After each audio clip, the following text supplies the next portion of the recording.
Welcome, everyone, to today's Alaska Quarterly Reviews Reading and Conversation Series event.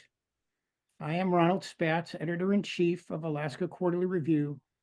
And before we begin, I'd like to make a few important acknowledgments. Alaska Quarterly Review gratefully acknowledges the Anchorage Museum for hosting and providing technical support for this event, and the Center for the Narrative and Lyric Arts, Alaska Quarterly Review's 501c3 umbrella organization, which makes this event possible. I also want to make a land acknowledgement. Alaska Quarterly Review recognizes the indigenous land on which all Alaskans live. AQR is located in Anchorage, and Anchorage is Dena'ina homeland. Dena'ina is the language spoken by the traditional, present, and future caretakers of this land, and land acknowledgement opens a space with gratefulness and respect for the contributions, innovations, and contemporary perspective of Indigenous peoples, and marks our collective movement towards decolonization and equity. I am absolutely delighted that our feature author today is novelist and poet Kim Addonizio. Kim will be reading today poetry. Kim Addonizio is the author of over a dozen books of poetry and prose, and is widely published in journals, literary journals, including Alaska Quarterly Review. Her memoir in essays, Bukowski in a Sundress, was published by Penguin. Exit Opera poetry collection is just out from Norton. Her work has been honored with fellowships from the NEA and Guggenheim Foundation, and her work has been translated into several languages. Her poetry collection, Tell Me, was a finalist for the National Book Award. She lives in Oakland, California, teaches poetry workshops on Zoom, https www.kimad. Turn it over to you, Kim. Okay, I'll just repeat my URL for my website. It's actually Addonizio, and my website is https kimaddonizio.com. So if you can spell my name, it's easy to find me online. Um, okay, so I'm going to read some from this new book. It's called Exit Opera, and I'll just flash it here because it's really pretty. And I'm actually going to be reading from, I've got my poems called up here on the screen. So I'm going to read from the screen because the type's a little bigger than it is in my book. So I'm going to start out with the title poem, which is called, of course, Exit Opera. And I guess the only thing you need to know for this one is it references Wagner's Ring Cycle. And I don't know a lot about Wagner's Ring Cycle except that it's a very long opera. And I did a little Googling to learn some things. But really came out of a trip to the sequoias, the giant sequoias in California, um, to spend the night in a fire tower and do a BBC radio program that was about um, California wildfires and about Jack Kerouac's time, um, as a very brief time as a fire lookout. So we sort of put those together for a show called California Burning. And they asked me to write something for the show, so I ended up writing this piece. Exit Opera. The shield maiden waits in the wings. The opera goers wait, shifting in their seats. Out in the forest, the ember waits in its cigarette to make its black mark on the world, not content to ravage a few rolled tobacco leaves. It wants to show it can murder more trees than the last bitter fire. In the sequoia grove, in record heat, tourists wait for a chance to stand inside an enormous burn-hollowed tree, while the bark waits the years it takes to grow over the scar. Legions of charred trees, legions of kids clambering over rocks. In the troposphere, the next giant pyrocumulonimbus clouds waits to be born from its gassy parents. Once the opera's begun, You must wait for what feels like eons for Brunhilde to deliver her aria as she throws herself on the funeral pyre and everyone goes up in flames. Once you escape a wildfire, leaving everything behind, a little void appears beneath your heart and lodges in your ribs. Again, you must wait. If you see lightning, listen for the thunder to tell you how far or near you are. When Milton went blind, he felt useless, but then he decided it was okay to stand still, to abide. Look at the trees, who are patient, who suffer us to touch them. And this is a piece that's in Alaska Quarterly Review. Thanks to the museum and to Ron Spatz at AQR for hosting me and hosting this series and supporting poets. And this one is called Some of the Questions to Consider. Is it better to offer your heart to the wolf or wait for the wolf to tear it out of you? It's hard to know which is worse, the nightmare of approaching tornadoes or waking from the dream your parents were alive in. Enter the ominous music announcing the shark. It is best to disappear into one's work. Best to be ceaselessly drunk, Baudelaire suggested, mentioning other things besides wine, but most people ignored that part because who wants to be drunk on virtue? Misreadings are best. Misunderstandings are also best, but to be misunderstood is not the goal. I don't need drugs, I am drugs, Dali famously said, and drew his wife's face exploding into spheres. What do all these wildflowers mean? Just look, said a famous American painter who, drunk, drove his convertible off the road into the trees and flew headfirst into an oak. We're all afloat in the same solution. Would you like to trade some molecules with me? Better to sketch a few atoms than fire neutrons at them to create a chain reaction.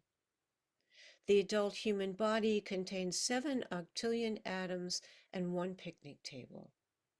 Is it time to go? No, not yet. Let's meet for an aperitivo. Let's build a pineapple from all this fresh snow.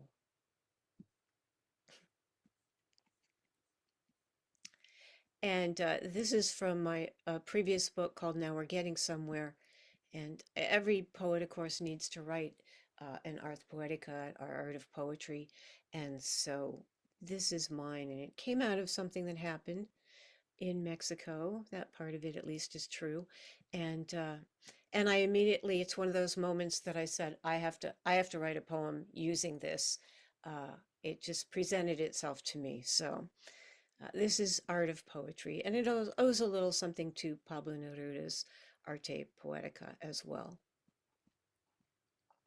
Between coffee and fentanyl, between love me and go fuck yourself, there's so much life to be gotten through, so many mirrors to challenge in your ragged robe and snail cream Korean face mask. Eventually, you have to go out and walk around in the world like you belong there. You have to smile at work and buy things when you just want to crawl into a closet and live in an old cowboy boot and write witty, unhinged verses, which, sometime before the death of the sun, an advanced civilization will discover etched into the ancient leather, preserved in a rock formation and display in a luminous floating interdimensional sphere. Question. Ever notice how many writers write about writing? A few centuries ago, Horace wrote approvingly of a poet. He intends not smoke from flame, but light from smoke, which I think is good advice if you can follow it. But he also said that to paint a dolphin in the trees or a boar in the waves is an unnatural distortion. And I thought about how much I'd like to see that and how unrealistic it is to expect things to stay in their places. Why not someone's grieving widow consoled by a nebula, a suicide vomiting flowers? In the 20th century, Pablo Neruda wrote his own Arte Poetica, lamenting all the things that called to him without being answered.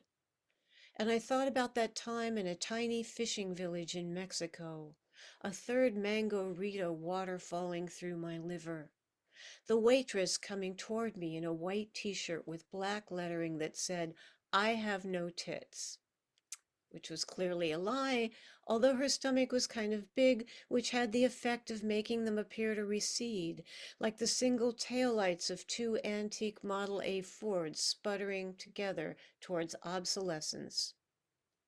Question: does she even know what it says? I have no tits. What is the message? Is this perhaps a code? Could it be from the future? Is it a ceci n'est pas une pipe situation, like in that painting of a pipe? Or a new far reaching campaign from the US Ministry of Enlightenment and Propaganda?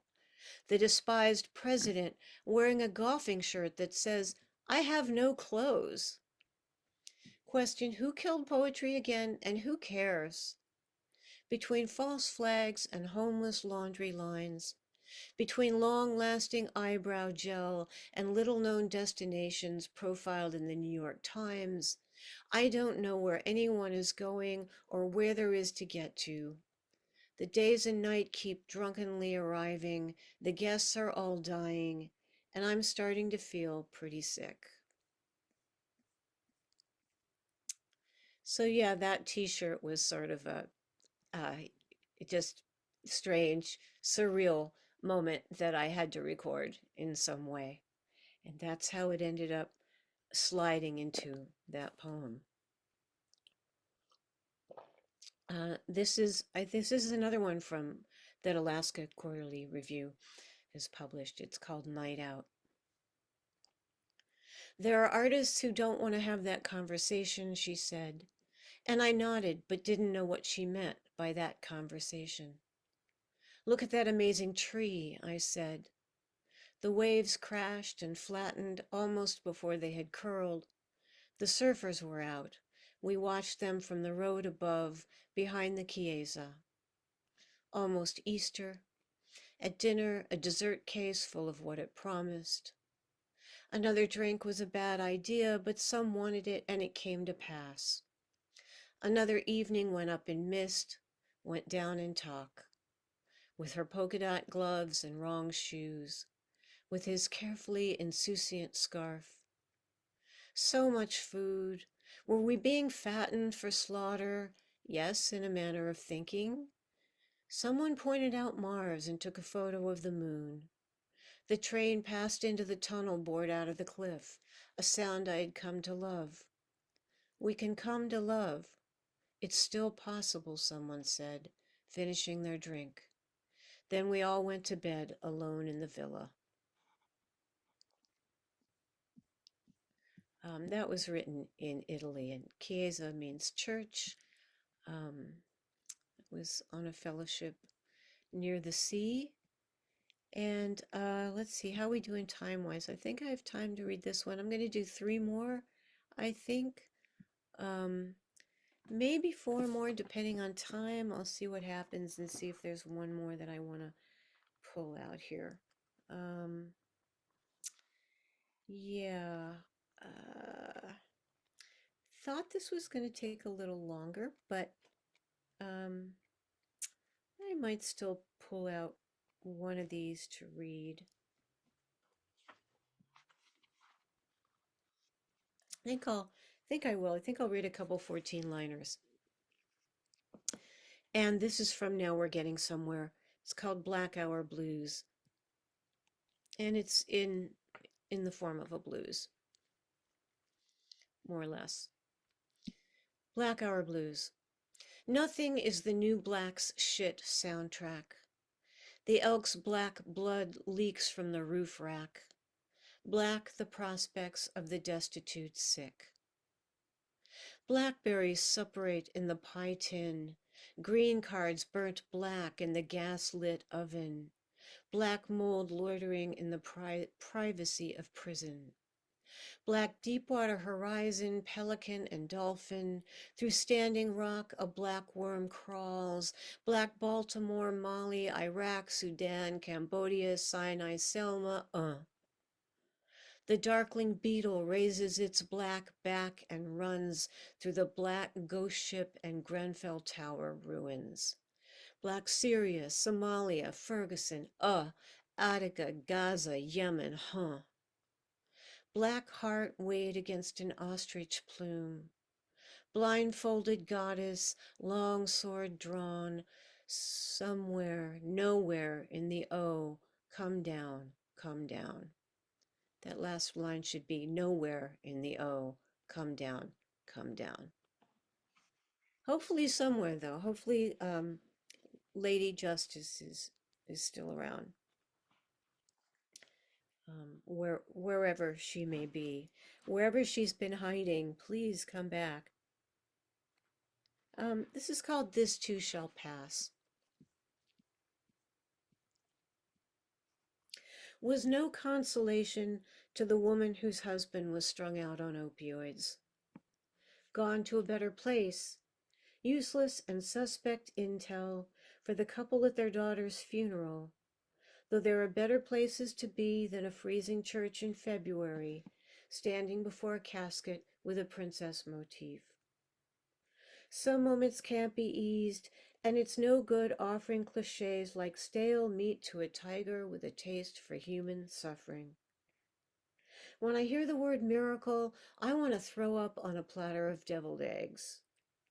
Everything happens for a reason. More good tidings someone will try to trepan your skull to insert. When fire inhales your house, you don't care what the haiku says about seeing the rising moon. You want an avalanche to bury you. You want to lie down under a slab of snow, dumb as a jarred sideshow embryo. What a circus. The tents dismantled, the train moving on, always moving, starting slow and gaining speed, taking you where you never wanted to go. And I think I'm going to do two more. Again, these are both from the new book, Exit Opera. This is called Divination. So it mentions a few ways that people have come to try to predict things in the future. Divination. Everybody got the future wrong.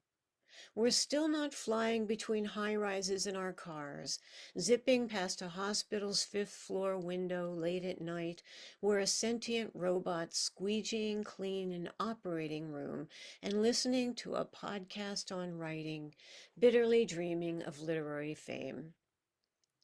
No one believed we would one day fly to the moon, except in song. Well, scientists did, and they were right. So there goes my dumb thesis, sailing into the Weddell Sea, sinking like a doomed Arctic expedition. Speaking of ice, someone predicted the resurrection of a cryopreserved mouse by 2035, but that mouse probably won't be happy to find itself still stuck in some lab, needle poked by humans in white coats, which is one of the problems with the future. It looks suspiciously like the past. Another war to end all wars. Another targeted ad trying to sell you the spatula you bought last week.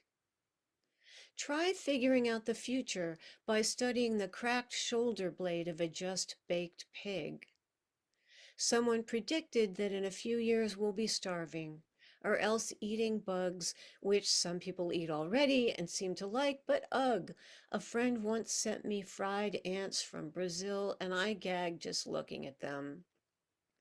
The world gets less palatable by the minute. And according to that lavishly bewigged polymath, Leibniz, God made the best of all possible worlds, so this is as good as it gets. Hallelujah, but ugh again. At 7, I thought I'd be a nun when I grew up. I tried to sacrifice my stuffed lion, but when no angel came down to claim it, I lost my faith, and one day the dog ate my lion. In 2027, the asteroid 1999 AN10 will come perilously close to Earth. When this kind of thing happens in movies, there's usually a hero or heroes, misfits and fuck ups, who save the planet, but it's not the planet that needs saving. The Earth will outlast it all, at least until it's swallowed by the sun.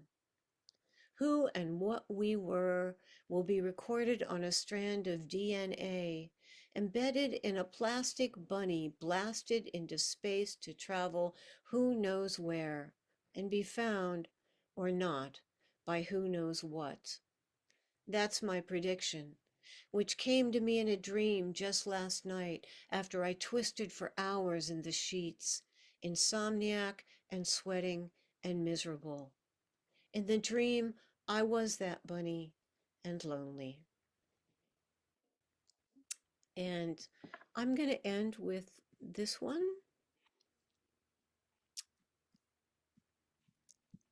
And it's called My Opera, another 14 liner. I'm a big fan of the 14-line poem. My opera takes place in a dive bar. It's all drunken recitative. Okay, maybe an aria sung by a feral kitten, one by a skittish donkey. Maybe one without words, just the sounds of lovemaking, moans, laughter, wailing. It ends with a dramatic flourish like smashing a glass in the fireplace. I always wanted to do that and watch the flames flare up. It's not a long opera, maybe fourscore years, give or take. Everyone gets their own glass and pours out whatever's in it onto the floor. The staging is difficult. Exploding stars are involved, high redshift galaxies, interior chambers, a little country blues, a little jazz guitar, a jam jar containing a tiny ocean and a tinier rowboat rocking gently in the swells that I am steering towards you in the dark. Thank you.